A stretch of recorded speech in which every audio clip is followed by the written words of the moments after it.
Hello, I'm Doug Watches. Welcome to the Locksmith DVD training program. The purpose of this lesson is to introduce you to the IC lock or interchangeable core lock. There are two general categories of interchangeable core locks: large format and small format. In this lesson, we will look at some of each. The main difference between the two is that the small format lock uses a smaller pin, and you will need a special pin kit in order to work with them. The other major difference is that small format locks are interchangeable among the manufacturers. For example, you could remove a best small format lock and replace it with a Falcon, Arrow, Eagle, or a number of other small format locks. This is not always true with large format locks. For the most part, you cannot mix large format locks. Large format removable cores from manufacturers ASSA-Abloy, BiLock, Corbin-Russwin, Medeco, Mul-T-Lock, Sargent, Schlage and Yale are not interchangeable. Although similar in appearance when installed, they are not identical and will not replace each other. There are a great many companies that make IC locks. It is not possible to cover the specifics of every one of them. However, if you understand in general how the locks work, you can usually figure out the specifics of each supplier. This video is divided into 10 parts. Tools. Part 2, what is interchangeable core? 3, how the interchangeable core works. Part 4, combinating the small format interchangeable core. Part 5, pinning the small format interchangeable core. 6, decoding the interchangeable core. 7, small format interchangeable core with no keys. Part 8, A3 and A4 small format interchangeable core systems. Part 9, the Schlage IC core. Part 10, suggested practice.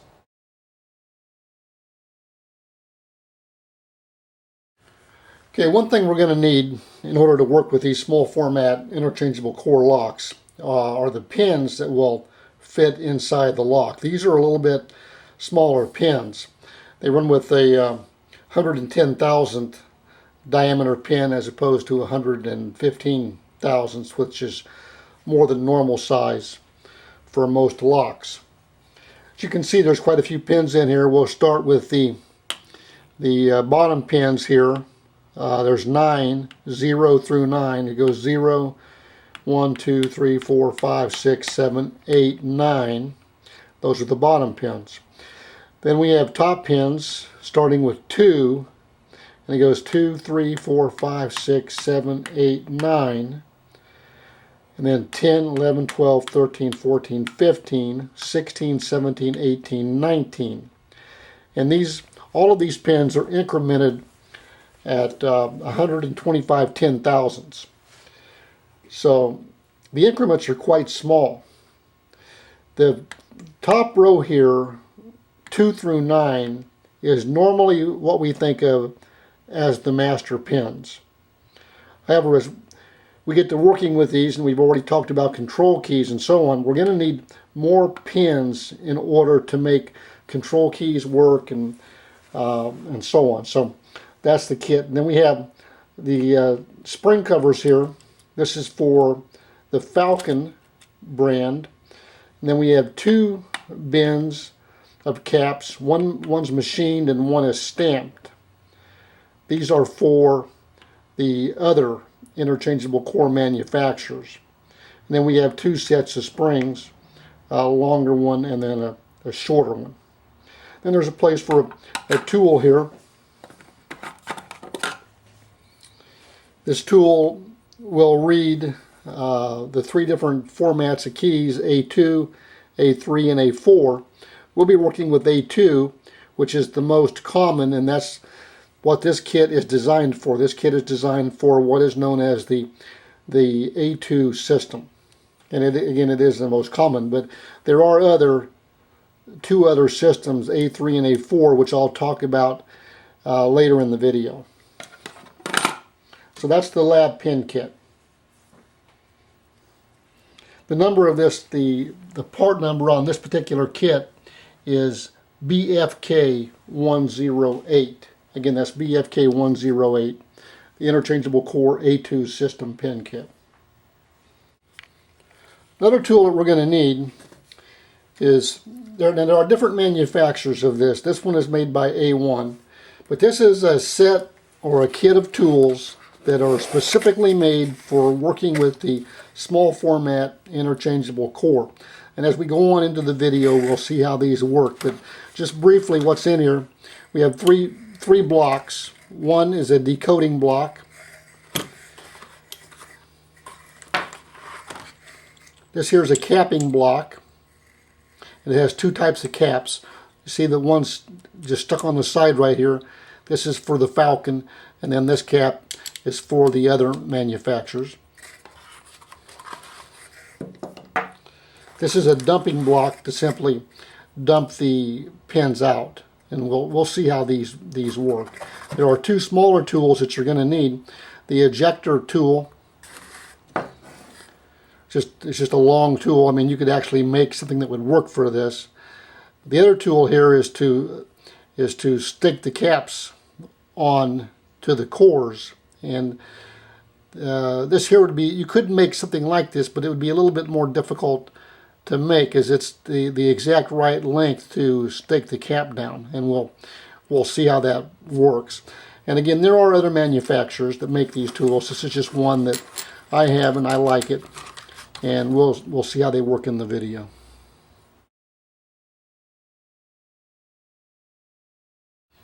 Okay, this is what's called a small format interchangeable core.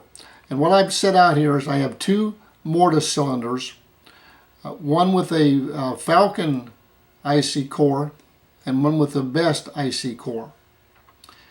You can see that the shape here is often referred to as a peanut shape, and I'm sure that you probably have seen these around.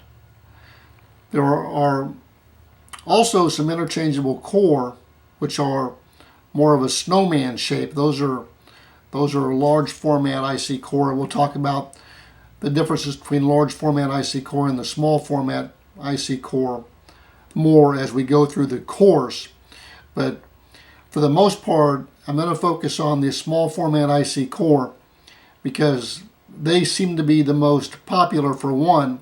And secondly, if you understand the small format IC core, you can work on the large format IC core without any problem.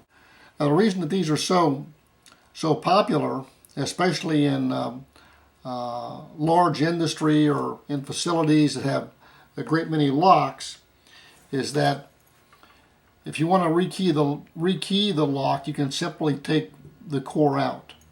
So I'm going to go ahead and show that the way that works. You have to have the control key for that, and you simply put it in and turn it. It just turns about 15 or 20 degrees, and then you can see that the core comes out. And let's say that, okay, we have this door with this lock, that we want this changed, and we could go to we may have one in our truck that's ready to go, or we may want to scramble the locks, and in which case you can see here I'm going to take this Best core out, and I'm going to put it right back in this one. And I'm going to take the Falcon and I'm going to put it in the other one.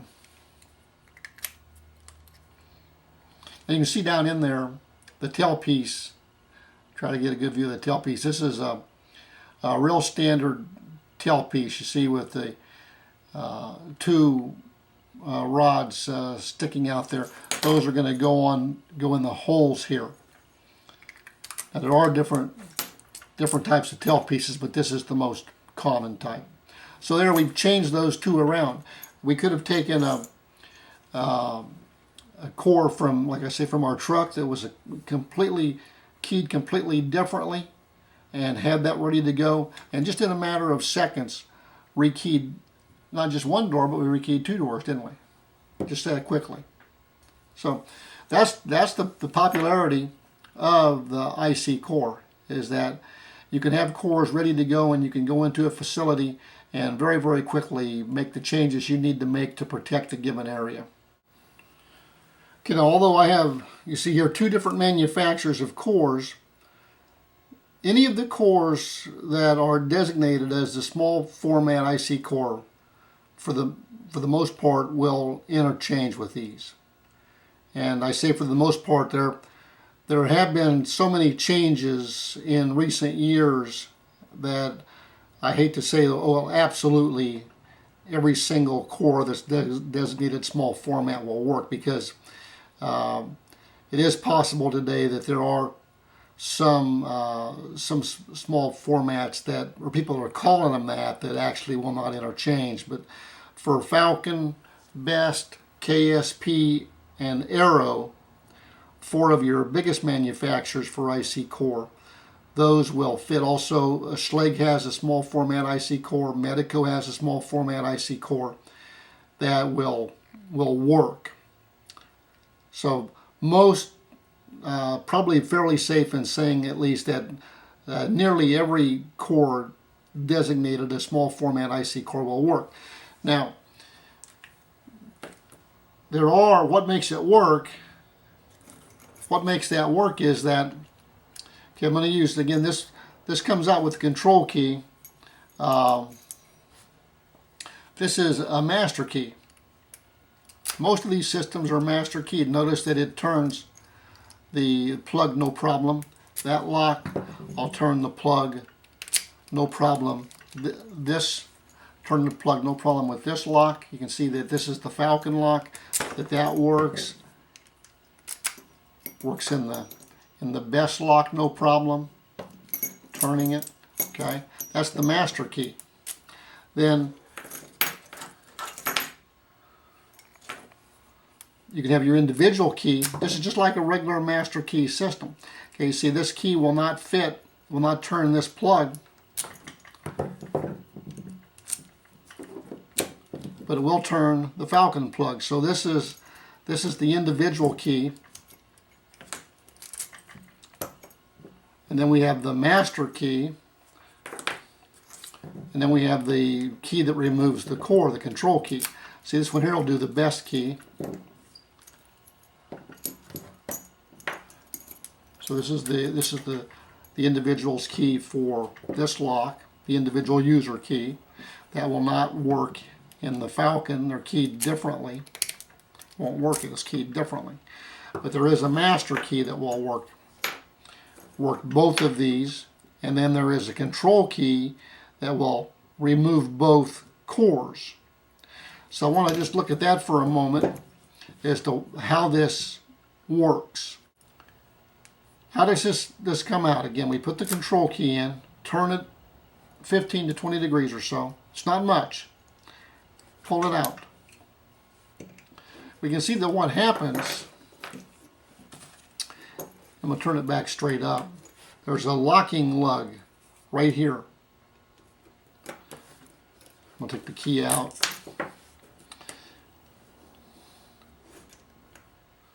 Okay, so there's a locking lug right here. There's a recessed area that matches up to that. So on this side right here, we may be able to see this recessed area. It's going to appear to be a shadow back in there. That's probably about the best I'm going to be able to get that on the camera. But about halfway back in, there's a slot back in there that the locking lug turns into. And again, we're not going to be able to see that real well because the front part of the housing is going to block the view of that. But I think you can see the shadow back in there that is kind of created by that space where the locking lug turns into that. So obviously, if a manufacturer says they have a small format interchangeable core that's going to work interchangeably with the other ones, well, it's going to have to match up to these housings so that locking lug will turn into the same position and lock the core in place.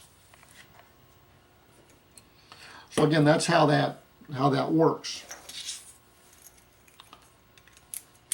Just like that. Put that in there.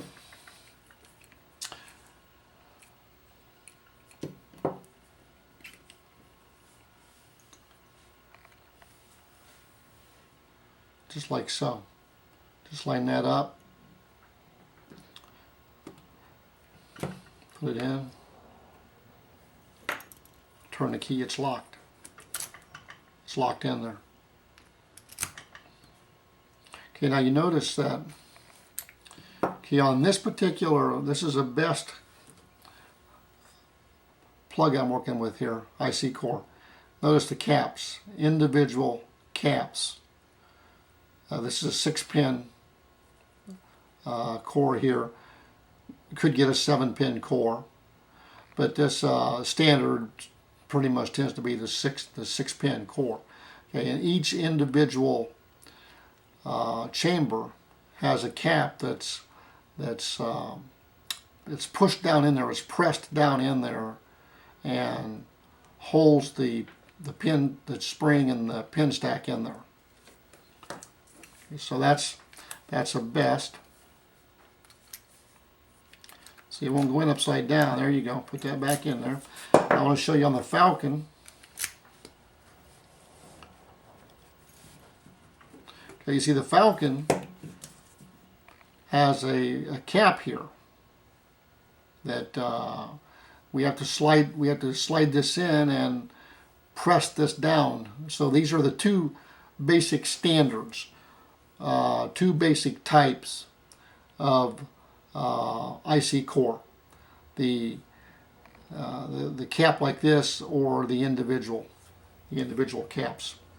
Medeco uses a cap that actually screws in. But again, once you understand the basic concepts, you're going to be able to figure the rest of this out. I mean, once I work with these a little bit and demonstrate how these work a little bit, you'll be able to take any IC core and figure out how it works. Okay, now the way this works is that there are two shear lines inside the IC core. We have one shear line, just like a standard lock, it's what we call the operating shear line. And you can see this key will turn that. And this could have a master key or it could not. Most of these systems are master keyed, so that this key here is a master key, which I already demonstrated. That turns the plug also. So when we do that, it's just like any other lock that we're working with.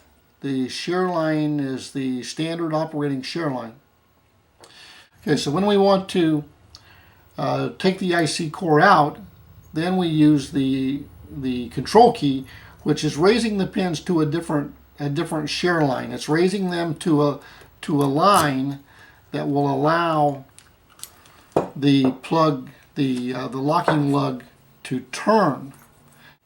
Okay, if we look at the back of that, we can see this locking lug up here has its own shear line. There it's turned out. Hopefully you can see on the video that the lug is moved over to right here. It's moved over. Okay, so it's operating on this shear line right here. If I turn it back, you can see that it moved back then. So that's the control shear line, as opposed to the standard operating shear line. You see it just as the plug turns, just the plug is turning. Now you see that there's a clip on the back here that I could take this clip off and pull all this apart. I'm going to do that. I'm not going to use this one here because we got this loaded with, it's already loaded up with pins and so on. Okay, so we're going to do that with this IC core here. Now this is a generic core. Notice there's no name on it. And a number of different manufacturers make these in the generic. that are the small format IC core. So I've already pulled, this one is empty, there's no plugs or pins. I pulled the clip off the back and you can see the plug is ready to come out. So here the plug is out. And so you can see that would be the operating shear line. And then that fits inside the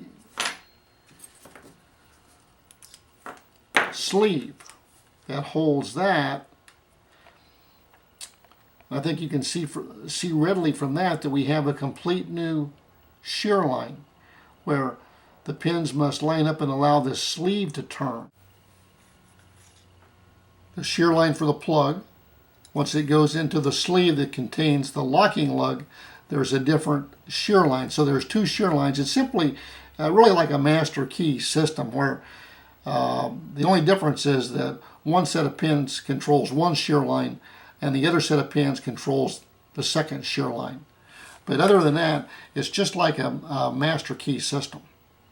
And so I don't want to confuse you by saying that. I'm just trying to explain the concept of how this works. But most of these are set up on a master key program where you have multiple keys that will turn the plug. And then there's one key that's set up that will turn the locking plug on all of them. Now obviously that key is just as significant as the master key as far as controlling it, because with the control key you can take these out. You could reach into the lock with a tool and open the door. So both the master key and the control key have to be kept under very, very tight control. Okay, so again, the parts of this, we have the shell, and inside the shell we have this sleeve that has the locking lug, and then going inside the sleeve is the plug. And so you see this can be, and then there's a clip that goes on the back. This can be disassembled just like a regular lock.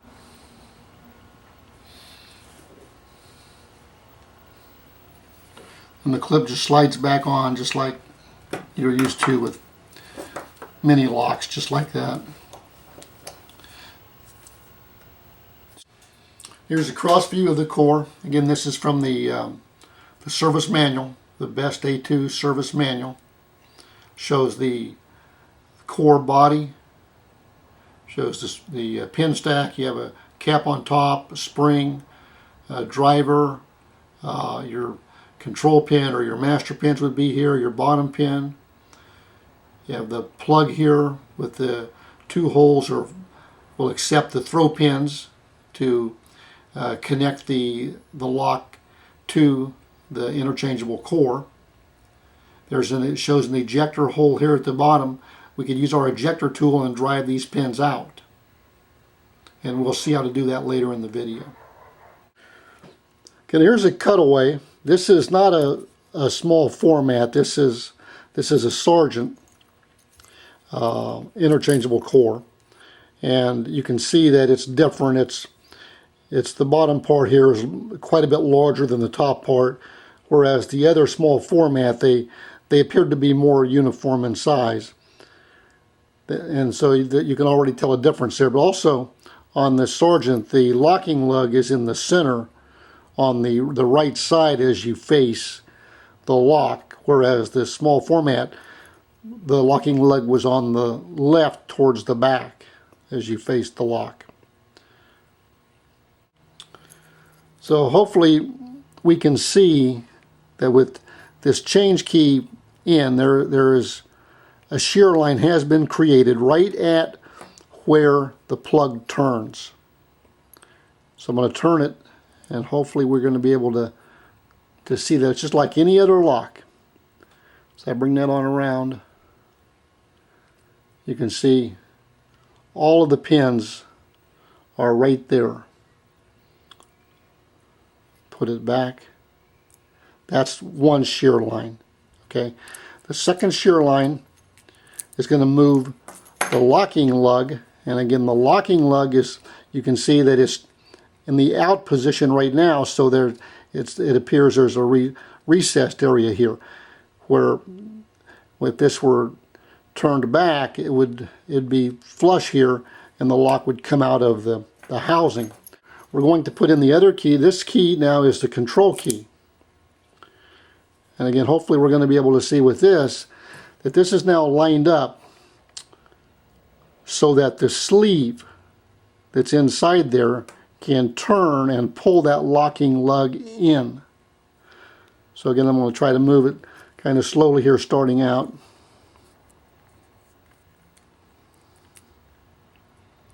Right there, you see it coming forward, and that's as far as it's going to come. Most locks, like I say, 15 to 20 degrees on most locks is all it's going to turn to bring that in. And you can see on this side that it is now smooth here, that the locking lug has been turned into the shell so that it's a smooth fit to take it out. Okay, so in this particular one, the way this works, the shear line comes straight across, then up, across, down, and like that.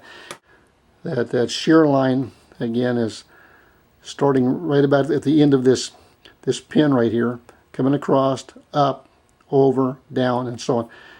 Hopefully you can see that.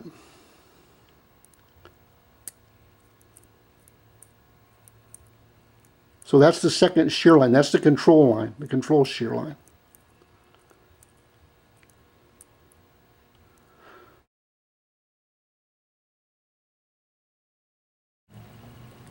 On the interchangeable core key, you can see that there's a notch out right here.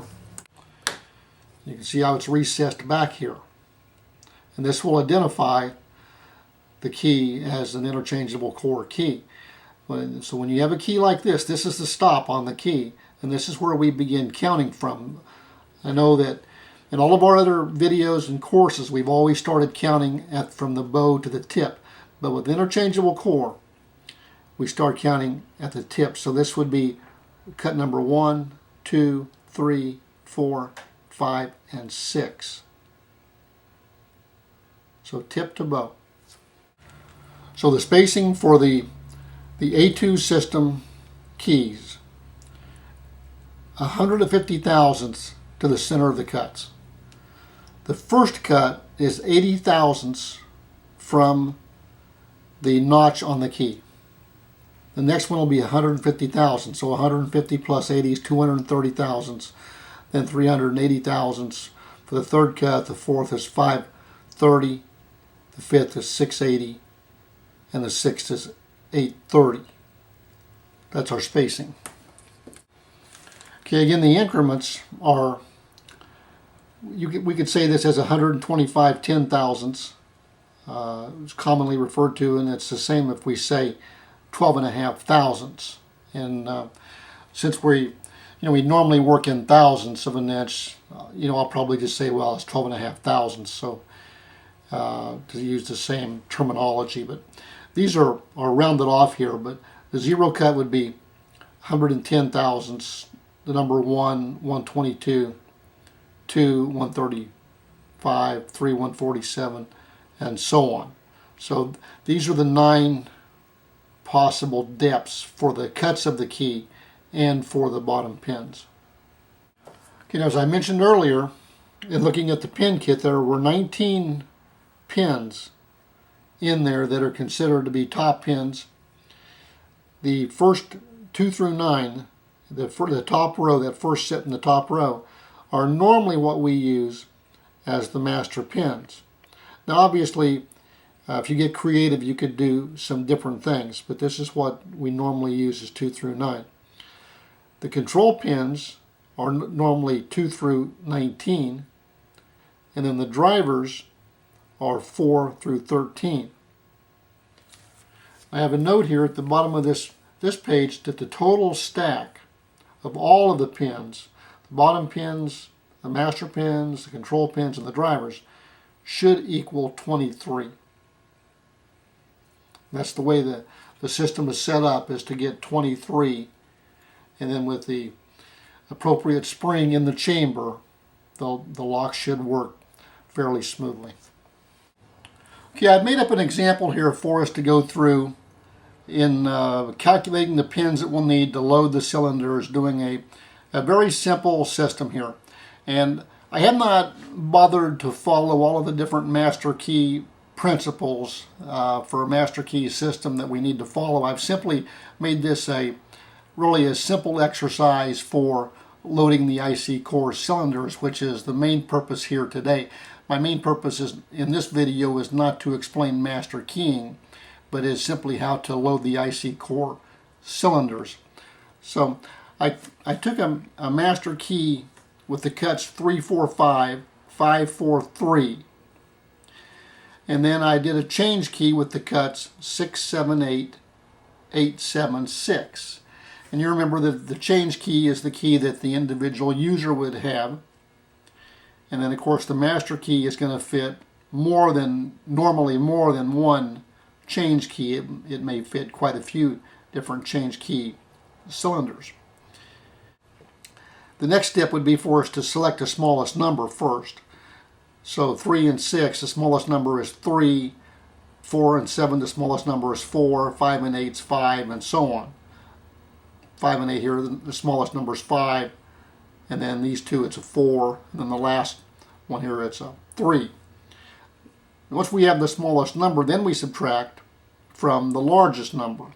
And now again, it doesn't matter which row this is on, and if you go back and review my master key video, you'll see how to do this. But we simply take the 3 from the 6 and we get 3, 4 from 7 is 3, 5 from 8 is 3, 5 from 8 is 3, 4 from 7 is 3, and then 3 from 6, 3. And so the master pins, all of the master pins are 3s. Now again, that's not going to normally happen, and again, I just made this a simple exercise to show how to load the IC core. Another side note on these master pins are number 3s.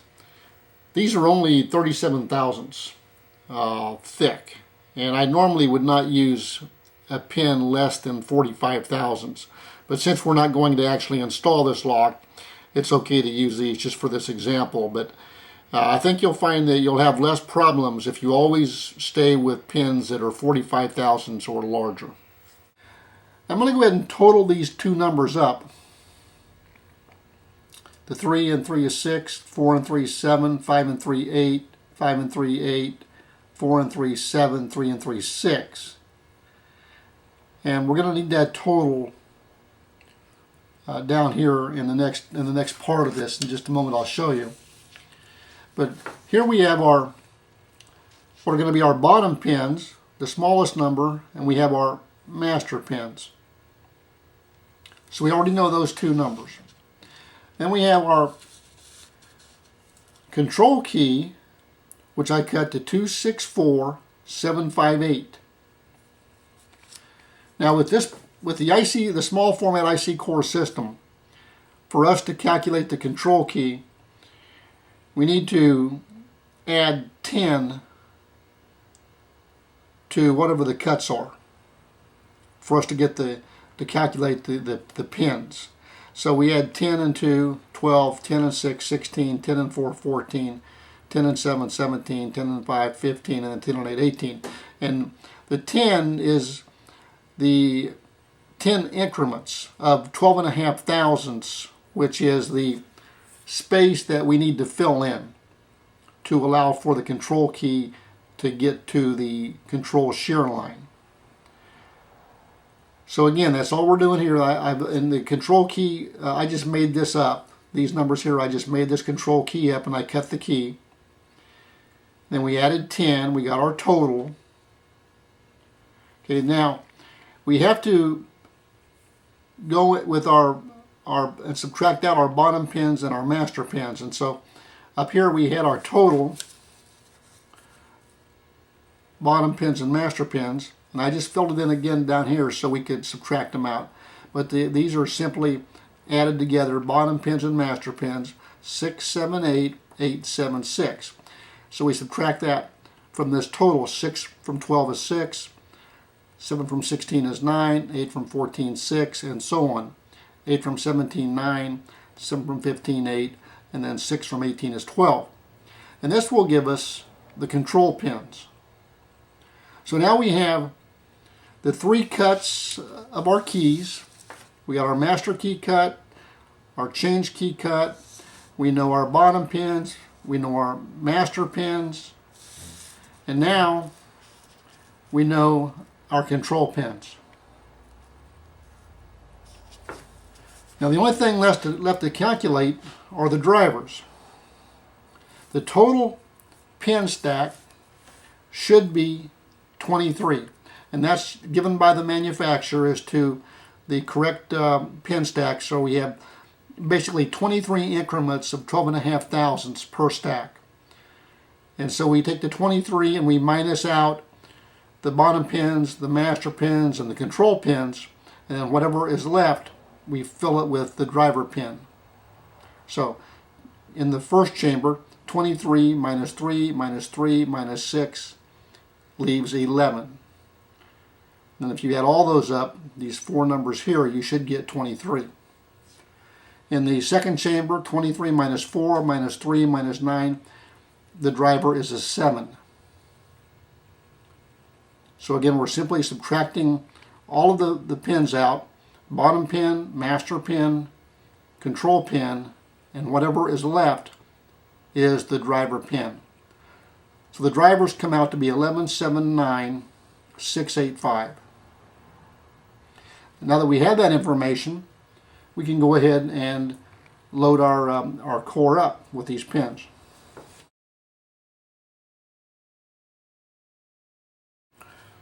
Okay, now as I mentioned to you, I already cut these keys, or picked out the cuts for the keys, and I went ahead and I cut the keys on my my HPC 1200 code cutting machine. I have a master key, a change key, and a control key. And if you've seen the previous videos, hopefully you've seen me use the code machine, but just wanted to point out the card that we use for the small format interchangeable core is card C3. And I wanted to mention that the cutting wheel is a CW90MC. This wheel does not normally come with the 1200 machine. So you'll have to, if you get a job and you're going to go work with small format, you want to just, remember that if you don't have this particular cutting wheel, you're going to have to buy this cutting wheel at about $100 is what the cost of these wheels go for. So that's an investment that you're going to need to make, along with your pin kit for the IC core. Don't forget to think about cutting the keys. Now in this particular example, we're just using the A keyway. There are different keyways. The A keyway is the most common, and that's what we're going to use in our example here.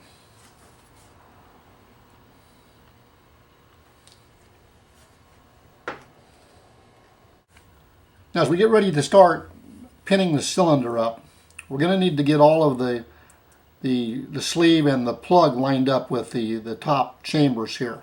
So if you look down in there, you can see that, take my pin tool, you see it doesn't want to go in. They're not lined up.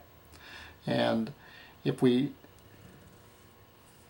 take I'm going to just go ahead and do this, and you can watch in the chambers. I'm going to move the locking plug out, and I'm going to keep the keyway lined up straight up and down, and then you can see that now we can put the little pinning tool all the way through. Okay, so I put the IC core into our pinning block, and then we have our cap. The cap there's a curvature that's recessed out here to fit over the IC core, so this would be the front. Just pushes down on there like that, and then we're going to go ahead and put our pinning tool in this chamber here, which of course will be the 6th chamber. As you remember, we pin the IC core from tip to bow. And this is a 6-pin IC core, so we're not going to use all 7 of these holes here. We'll just need 6, starting with this second hole. That'll be the first chamber, second, third, fourth, fifth, and sixth. If we'd had a 7-pin IC core, then this would be number 1 out here, but we only have the 6 in this one. And we're going to just put our pinning tool there to help hold those open. So we'll go ahead and just, now it's a very simple process to use the chart that we made and begin dropping the pins into the chambers. Okay, I have our chart back out here, and just so that you can see the chart at the same time as we can see the IC core here, I'm going to just set it right on top here for a moment. And I have my pin kit right here next to me. I'm going to go ahead and load this first chamber. And we can see that the pins that we're going to need, bottom pins of 3, master pins of 3, control pins of 6, and the driver will be in 11. So on the bottom pin, we have to remember that the pointed side of the pin will go down, and we just drop it in that hole just like that. We're going to go ahead and put in a master pin. We're going to use a 3.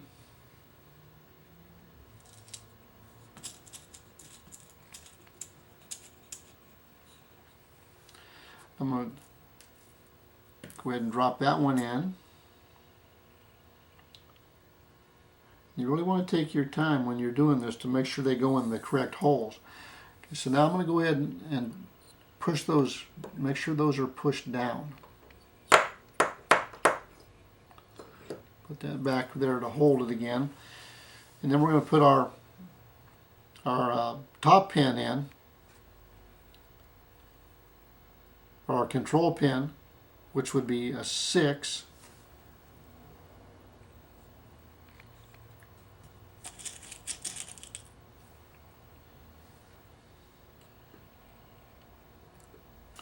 Again, we're going to push that down. And then we're going to put our driver in, which would be an 11.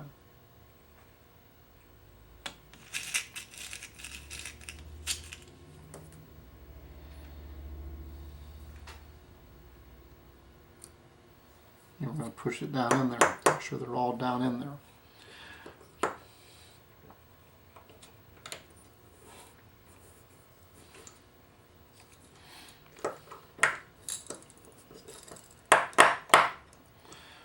And all we're going to need to finish that up is we're going to need a spring.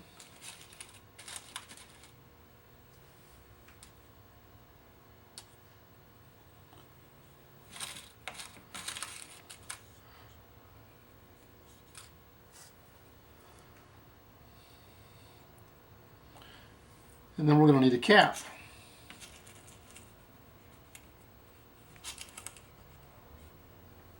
The caps are very tiny, and sometimes I'll go ahead and load all the pins in and put the cap, do the caps all at one time, but I'm going to go ahead and finish this one chamber up, and then we're going to check the keys. Now we're going to need to wrap that down on there, the cap. Give it a good wrap with a hammer. Make sure that's well seated in there. Okay, so you can see this is the chamber that we just filled and we staked it.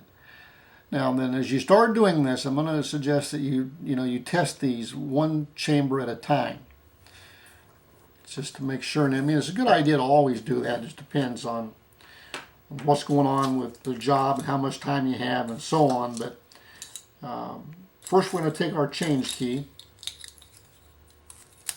and we're going to see if that'll turn the plug, and we can see that it does turn the plug. Then we're going to do our master key and see if that'll turn the plug, and it does. And we're going to take our control key and see if it'll turn the control lug here, and it does. We can see it moving that lug in and out. So that chamber is pinned correctly, and that's all there is to that. And so I'm going to go ahead and do one more of these. I don't want to take up a lot of time on the video demonstrating this too much further, because if you can do one chamber, then of course obviously you can do them all. But we're going to go ahead and do the next chamber, which will be the number 2 chamber, and we're going to need a bottom pin will be a 4.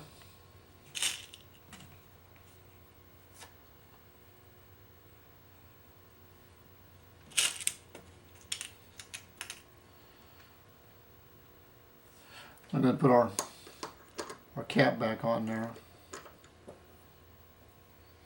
Okay, so now remember, this can be a little confusing when you're working with a 6-pin lock, but we're going to be in this second chamber here. Again, counting from the tip. I'm going to drop that number 4 bottom pin. We're going to need a 3 master pin. And what I do, you see, is oftentimes I'll just lay them on the top of the cap and then kind of just push them over and make sure they get in the right hole. Then you want to push them down in there good. Then we're going to need our control pin, which is going to be a 9.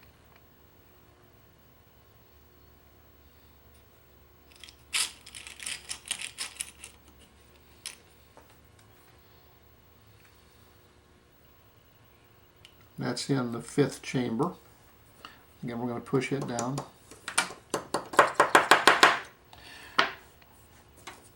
Okay, so that was our control pin, and then our driver will be a 7.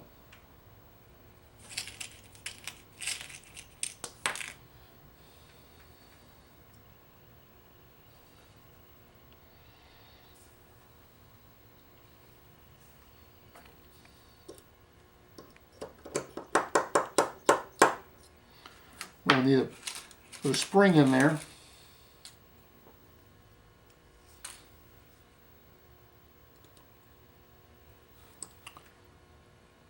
I'm just checking, looking down in there to make sure it looks right.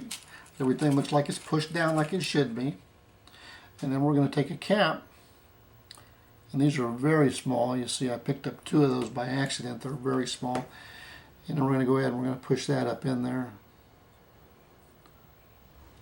Make sure he goes in the right one. And then we use our staking tool.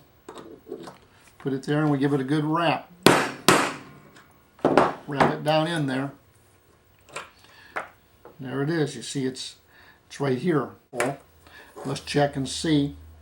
Again, first we'll do our change key. You can see that it still operates okay. Now these keys may be a little sticky because there are so many pins in here. And of course, some of these pins are real small. So the main thing is that it still turns. And of course, now this is the master key. Turns it smoothly. And then we're going to try our control key again and see if our locking lug moves. And the locking lug, as you can see there,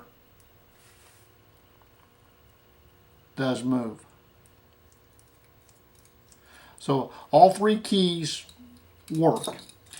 It's just a matter of going through and filling the other 4 the same way. Now, I'm not going to, again, waste any more time on the video, but I'm going to go ahead and fill this in, and once I get the rest of them filled in, then we'll see the whole thing work. Okay, I've got this all loaded up. All 6 chambers of our lock are loaded up, and you see we just pulled the cap off. You can see all of the chambers are loaded. This set screw over here holds the lock into the little block here, loosen it up, and you can just take it out. Now it's not necessary to take it out to try your keys. You can actually leave your keys in there if you want to leave them in there and try them. Also, I wanted to show you that when you're loading small pins, one trick is if you say you want to push a pin into the 4th hole here, of course that's the 1, 2, 3 chamber, the 3rd chamber. One thing I'll do is I'll put my thumb over these other ones and then kind of just nudge it up in there. So you'll get little tricks that you'll learn to use to get the little pins in the chambers. But you can see here let's try our keys and see that our lock works. We'll start with our change key.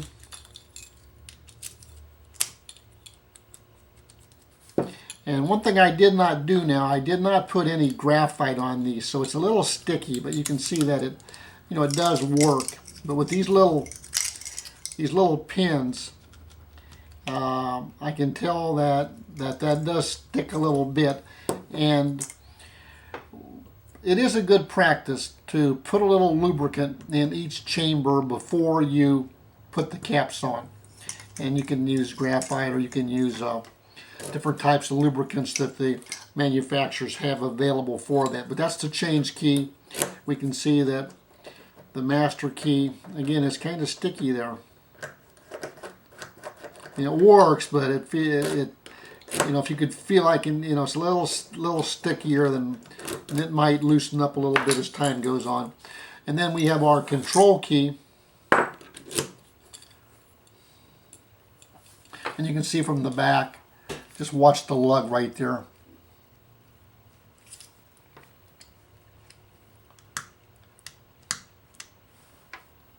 Get a good picture of that for you right there. Now we could pull the lock out like that. Now it's back in the locked position.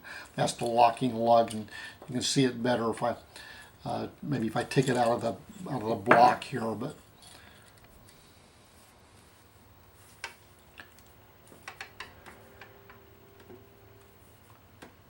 The control key is a little sticky also.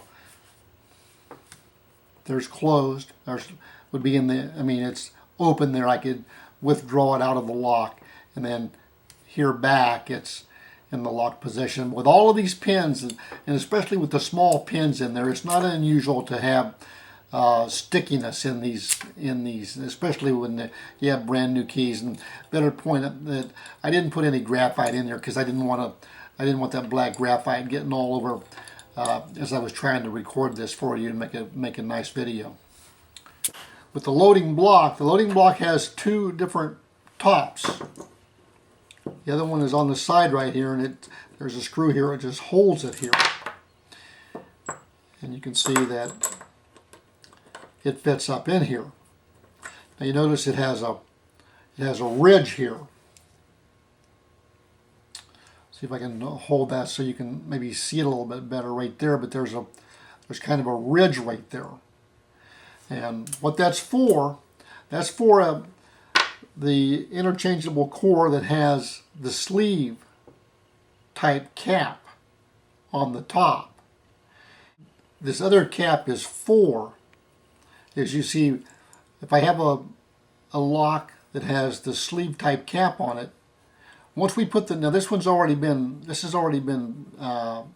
compressed down on here, but when you put a new cap on, it's going to stick up a little bit. You just slide it in, and then you just put your top on there, and you just take your hammer and you just give it a good rap, and it will force your new sleeve out, your new cap out, and make a real nice fit on your lock.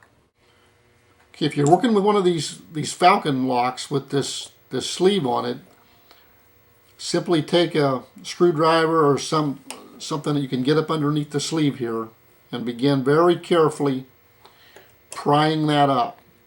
Now the springs can pop up out of there, so you want to, if you want to try to preserve everything that's in there the way it is, very carefully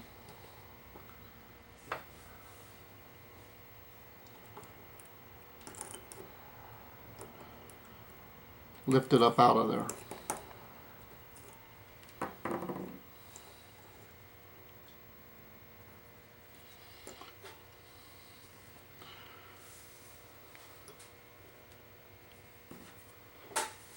You can see if they fit in there pretty good. If they're staked, once they're staked down in there, they stick pretty good. There we go. So that's all there is to taking the sleeve off. Okay, I went ahead and loaded new springs in all of these chambers. We have a cap here. The cap is it's kind of a V-shaped when you first take it out of the kit. Turn it so the V's facing down.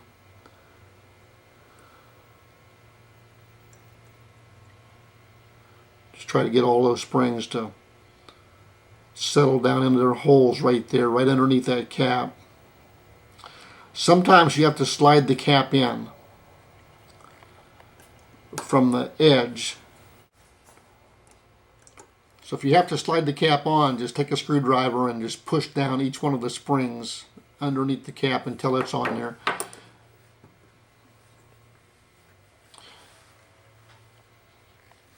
Now once you've got it on there, go ahead and press it down in there a little bit to hold it in there.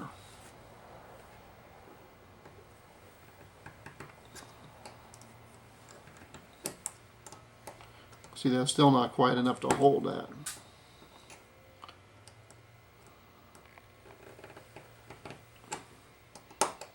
Usually if we can get the two ends pushed down a little bit, we're good with it.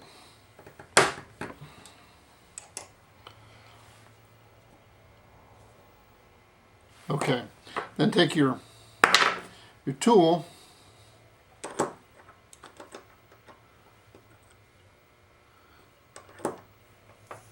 now. The tool, you don't want the tool to come up on top of the lock right here. You have to keep it back, like so. Just a little bit. And once you're sure you got it right where it needs to be, just take and give it a good wrap like that. And you can see that it's down in there. So you can see it made a nice indentation right down the center of the sleeve, and it's pressed in there good. You can give it a second wrap if you want to, but I know that one's not coming out.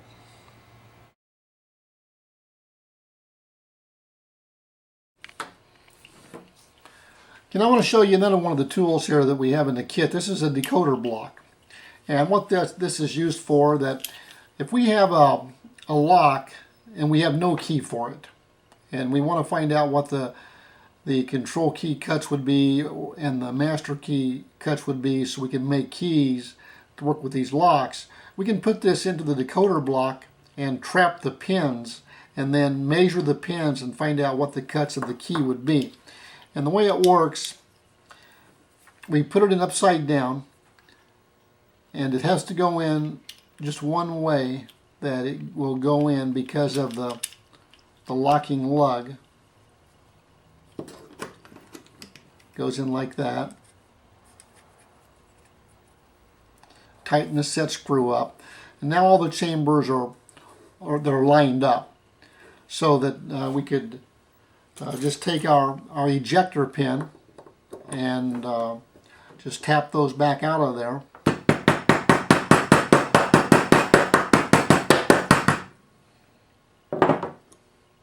Like so. And I could do each one of these. I'm going to just do the one pin, the one chamber here, just to demonstrate this. So we take this out of the way. We're going to lay this down.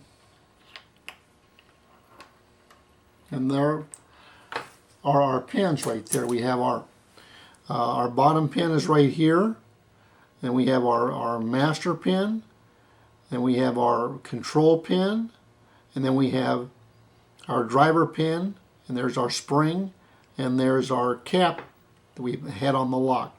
So that we could take dial calipers and measure each one of these pins and find out what size the pins are, and we could make a key. We would know the cuts of the key to make you probably wouldn't want to make a change key, but you would want to make a control key and a master key to especially a control key to go get your locks out.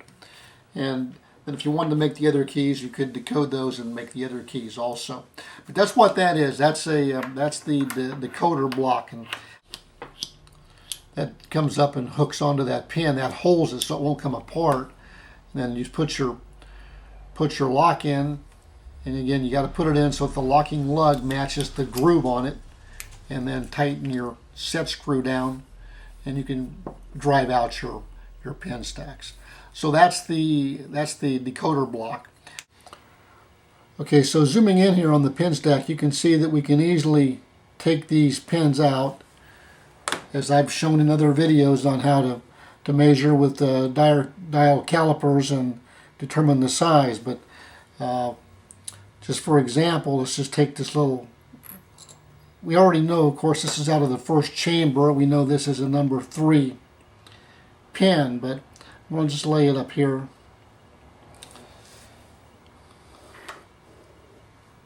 And say we don't know what that is, we could get a set of dial calipers and we could simply measure it. So let me demonstrate that quickly.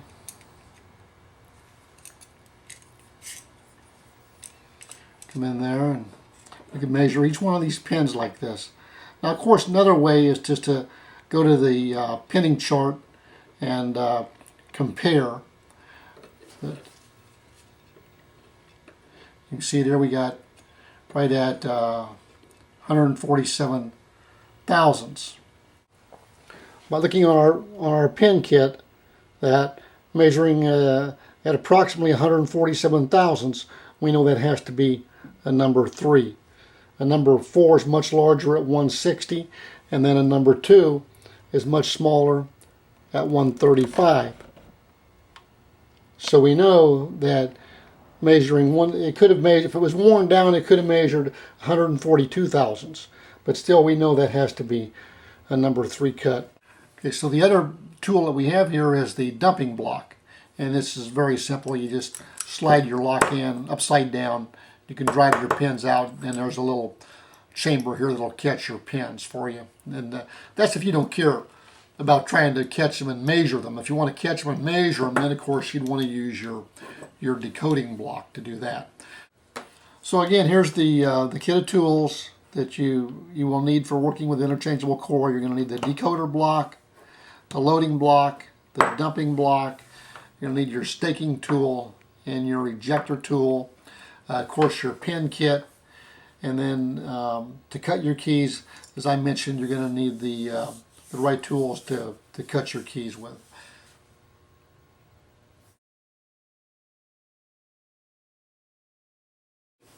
Okay, now another set of tools that I want to bring to your attention is a set of picks designed to free the IC core from a lock when you have no control key. Now, if you recall, when I had this lock apart earlier, we know that the plug fits inside a sleeve. And it's the sleeve that actually turns the locking lug here. These tension wrenches, as you can see, they have little notches on them. They have different, this particular set here by Peterson manufacturers, there's 3 different wrenches here, 3 different widths of tension wrenches, and then it comes with a couple of picks. You can use the picks that you already have, but this little set, I like it, and we simply find a set that where we can feel the teeth go in and grab the sleeve, like so. And then we take one of the picks and we just go in and we pick up the pins and try to pick that sleeve so it will release the lug.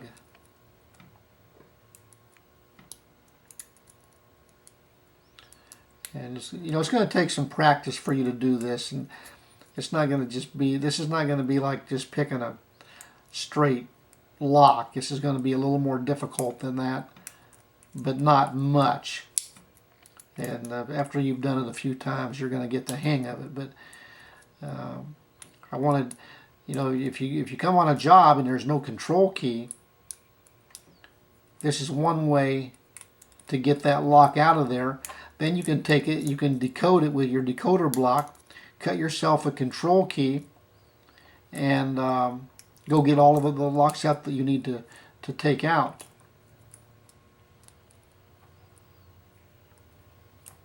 There it is. See that the lug just turned in smooth, so that it didn't take that long. to free that. You know, what if we have no key for our IC core and we are unable to pick the lock to the shear line that will release the locking lug? In that case, we're going to have to drill the lock out probably, and we need to know a little bit of information about the lock before we start doing that. One thing we already know is that the locking lug is going to be on the left-hand side, and it's going to be about the back half of the lock. So for us to drill that out, we're going to have to attack right on this side of the lock and try to drill through there and cut out that plug without damaging the lock housing or any other part of the lock. So the way we're going to do that, we're going to because this, you know, it's the bottom half is round, the top half is round, the drill bits are round. If we are able to drill so that the outside of our hole just skims along the outside of this lock, we should be able to come right through there and drill that out and not really do too much damage to the lock housing. Then we're going to need two holes. We're going to need one for this bottom half and one for the top half. And that's the way I would approach trying to drill that out. Okay, if we're going to drill this lock out, it'd be good for us to know how long the lock is. So if you're going to be drilling one, and this is true for almost any lock, try to get some idea as to how far in you need to drill to get to the component that you're trying to drill through. And you can see here, this is just over an inch. This is 1.02 inches, so just over an inch. And we know that the locking lug is on the back half of the lock, and it's just over a half an inch, 0.529 inches. So in drilling, we have to drill back just right about an inch from the face of the lock to get to the end of this lug right here. Also notice that this is a very small amount that has to be drilled off of this locking lug to get this to release. Look at the end of it, study that, have some idea in your mind as to how much has to come off of there, and you can see it's not very much. The other thing that we have to be concerned about is if we're trying to save the pins or not, so we can decode the pins. If we don't want to decode the pins, then we could just drill through the center of the lock. We could simply come way into the center, approximately this area right here, put probably an 1/8 inch hole, and then it's fairly close to the top here because we know it's right at the joint here of the two halves where the locking lug is, an 1/8 inch hole, and then just drill with the larger bit and increase the size of the bit until we're sure that the IC core is free. But if our purpose is to try to save the pins for decoding, we want to go with a smaller bit and stay to the left side of the pins. So we're going to take about an 1/8 inch bit, and we're going to come in here just about in this area right here, and then we're going to do the same thing right in here. And then we will come back to the lower one and increase the size of the hole, and if we have to, we'll increase the size of the top hole. But that's the way you go about it. So I'll try to demonstrate that for you. Now to mark your drill bits, I use duct tape, and I would just take another IC core that I know is of the same style, and I would set my bit right on the lock, and then I would line up my tape, and I know not to go any deeper than that into the lock. Okay, so we're going to go right to this area right here, and then right in here.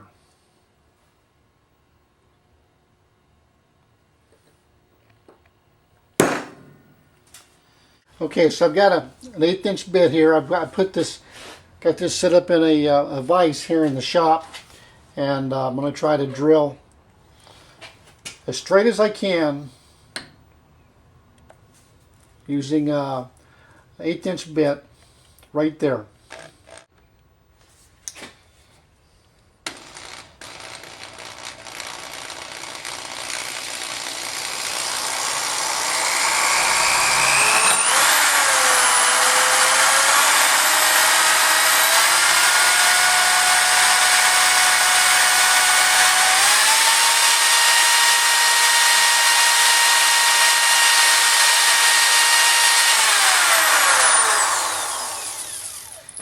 Okay, I've got this turned up at a little bit of an angle, and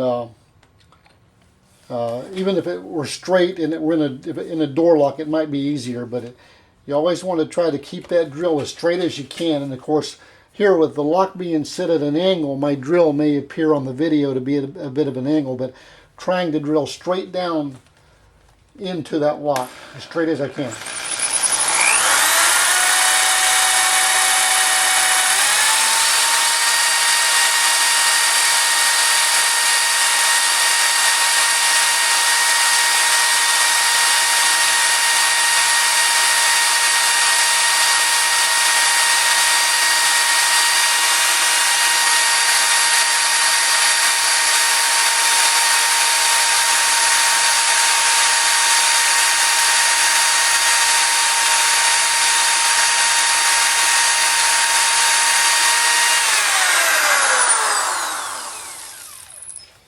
Okay, and then we're going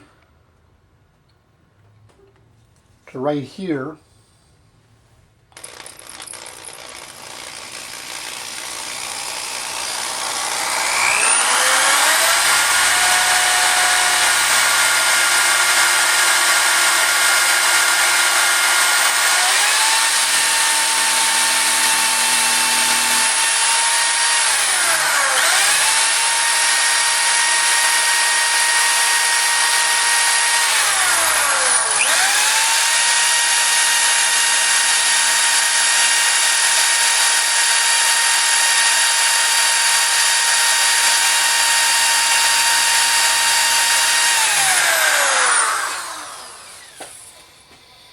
Okay, now we're going to go to a larger bit.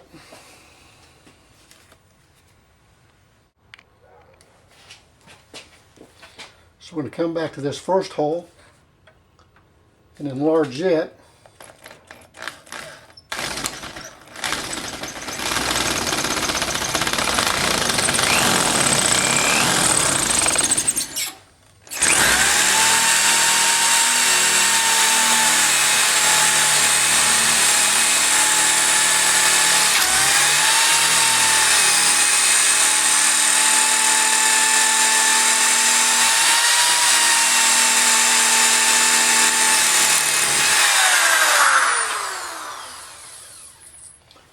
Okay, then we'll do the same thing with the top hole.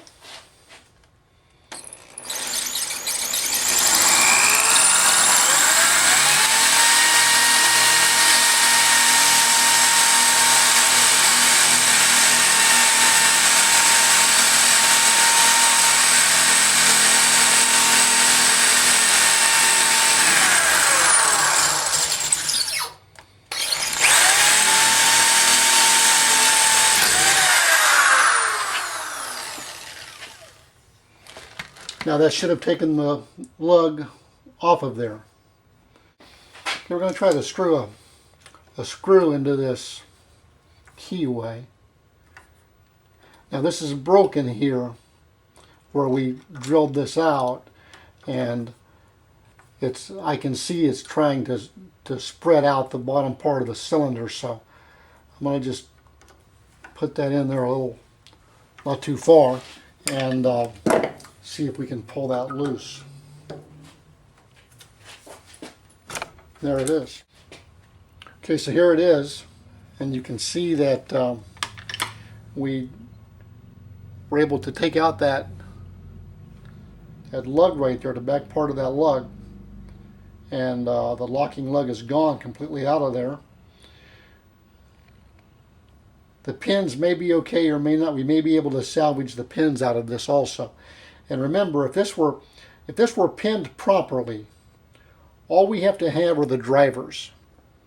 And if we have the drivers, we can determine what the cuts for the control key would be, because as you remember, the way we calculate the control key, the drivers was we minus out the bottom pins, the master pins, and the control pins, and then what's left are the drivers.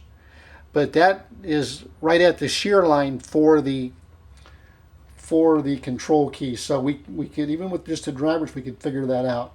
What I'm saying here about this, decoding this lock, if we only know the driver, we know that our total increment stack is 23. We know this, if we know the driver is 11, we can subtract 11 from the 23, and that's going to leave 12. And then we can subtract the 10 that we added from the 12, and we're going to get our control key cut of 2. So by simply knowing the size of the driver pins, we can, if the lock was pinned properly, and we're going to assume that the lock was pinned properly. Now you may find that in fact it wasn't pinned to a total of 23, and then if it's not pinned to a total of 23 increments, then this will not work. But to do one more example, in the next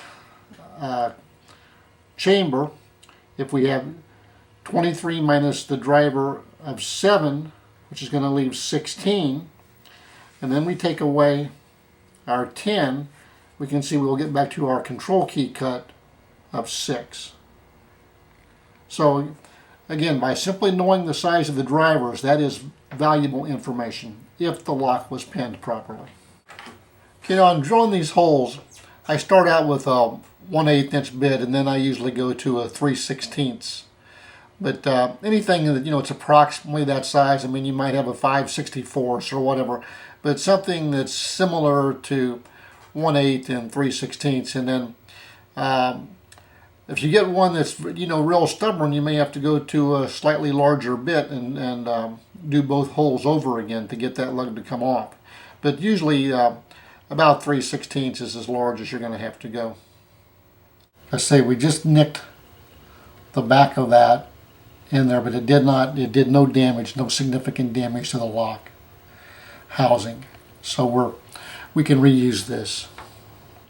Okay, now one thing that you can do is just take a key blank, stick it in the lock so you get some idea where to cut it off at, and then just cut it off before you start drilling so that it will push the pins up into the top part of the lock. And then you'll have a pretty good chance of recovering most of the pins. Now this is the Sargent that I showed earlier in the video, and obviously if you wanted to drill this out, we would mark our drill bit just past the midsection of the lock here. We wouldn't have to go clear to the end, but it would be the same principle, except in this case we would be drilling on the right side of the lock as we face it in this area right here. And you could do the same thing that I mentioned earlier about putting a piece of the key into the lock, into the keyway, to push the pins up into the top part of the lock.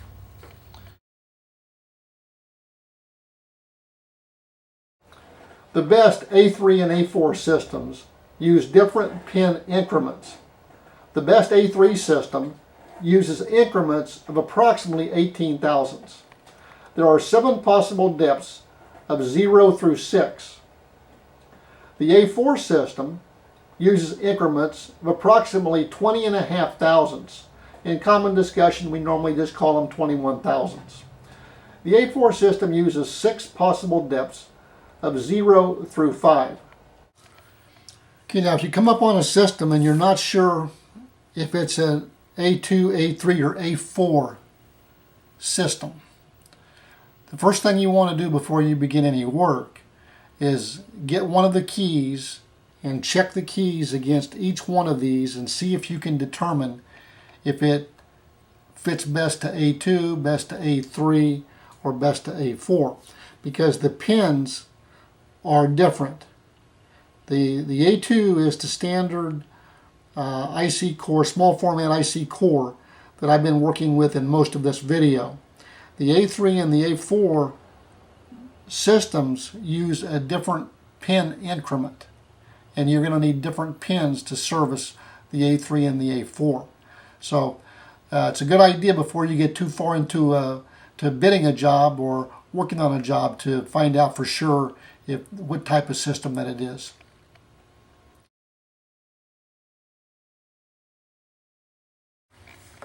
Now, this is a Schlage IC core. Now, this is not a small format. This is regular size pins. You can use your normal pinning kit to pin this lock up. But I want to take a few moments on the Schlage because the way it fits into the lock and the way it comes out and so on is a little bit different. This is the actual IC core, and you can see it has a pin right here. This is the retainer pin that holds it in the lock. Notice that with normal key, will simply rotate the plug, doesn't turn the pin. The control key is 1 pin longer. This is actually a 7-pin key. You can see that this pin says control on it here. So this is a Schlage manufactured control key, and it already comes cut with the number 6 cut in the 7th position. So that will turn the pin. Notice that the pin goes in.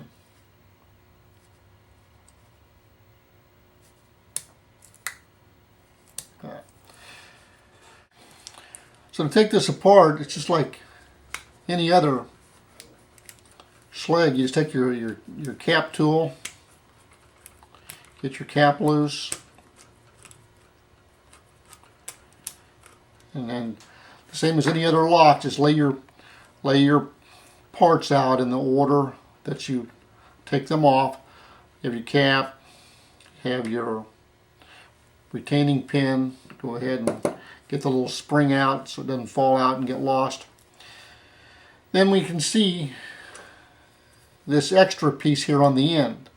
And some of the older Schlage IC cores, this was actually 2 pieces. And this is, if it comes apart in 2 pieces, then just lay them out in order. We're going to go ahead and take the plug out now.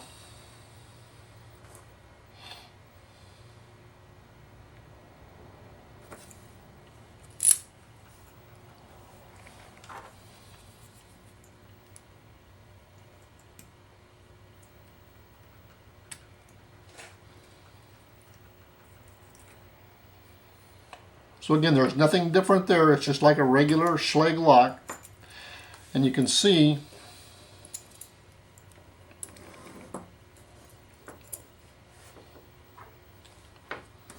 the difference is this little pin on the end right here.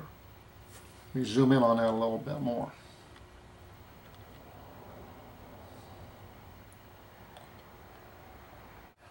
Okay, so I think you can see all 6 pins.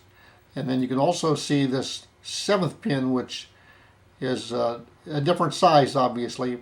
And that is this little pin that grabs the lever that will retract the retaining pin. But other than that, we could go ahead and we could pin this up just like a normal Schlage cylinder.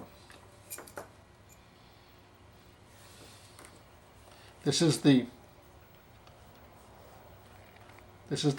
pin right here. Sometimes this is a new lock here, so everything is working good and it just fell right out. But they do not always come out that easy. Sometimes they've been in there for so long that they want to just stay in the lock. But that's what it looks like. It's just like a small pin. And we can see that if we go with the control key, Notice that now it's pushed that pin up a little bit. You can see that it pushed it up, and so it'll grab that piece that turns the retainer.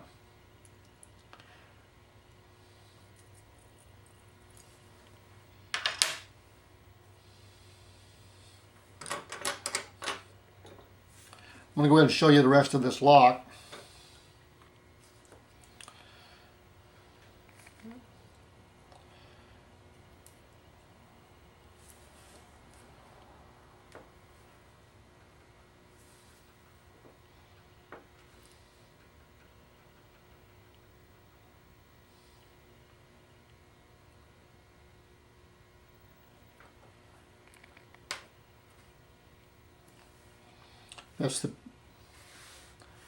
This is the piece right here.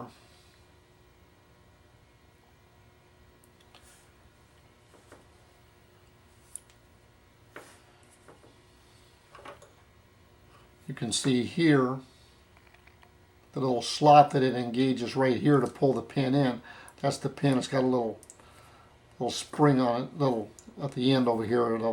It's captured in there, and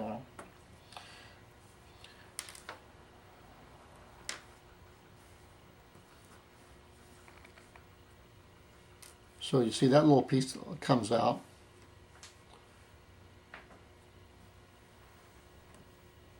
So that fits in there just like that.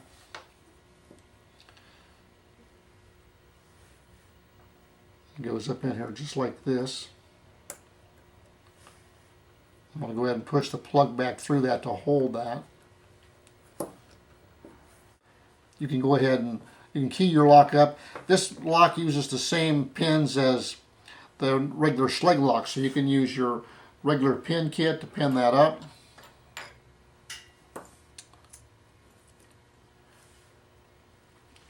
Once you got a pin like you want it, go ahead and put it back in.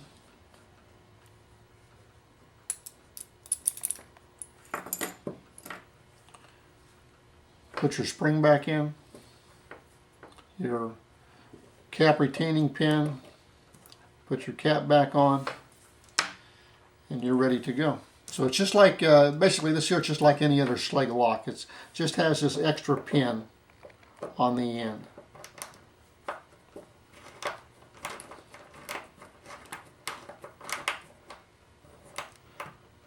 And that's it. Check it and make sure that works okay. Check your control key. Then make sure to pull the pin in. And that's it. That's how you do Schlage IC core.